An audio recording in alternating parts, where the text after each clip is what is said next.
So I'm the crime scene investigator, and I basically will search the scene. And before we search the scene, we do have to take some safety precautions. We have to wear these gloves just to not get our DNA fingerprints on any of the evidence.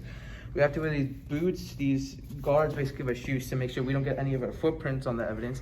And we have to wear a mask just in case we cough or get any saliva of our DNA onto the evidence. So we're gonna start off with 10, which is fingerprints, which we can take the fingerprints of the possible suspect or whoever this is and relate them back to the case and see who the suspect possibly could be.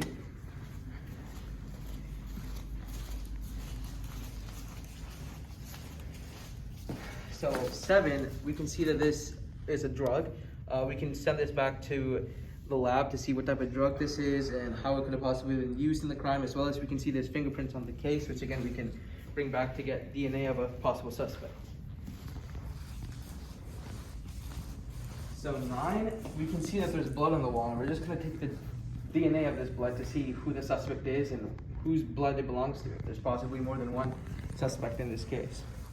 And 8, we can see this trash can has fingerprints as well, which we can take the DNA of to get the fingerprints of whoever the suspect is, whoever that fingerprints is.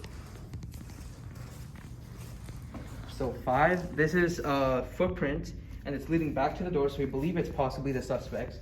We can take the blood DNA off this to see who it is and see if there's multiple multiple suspects.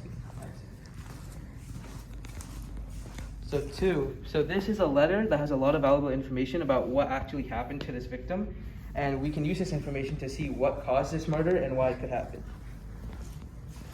So 6, we believe this is a footprint, and we can obviously take the footprint of this as well as we believe it's blood, so we can take the DNA of that to see who footprint it actually is.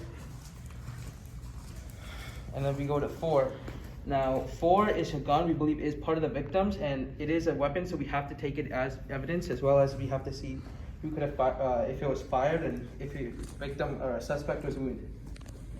So 1 is just a total body. We believe that the bugs across it means that the body was here for a while, which means we can get a lot of DNA off of this and a lot of evidence off of this.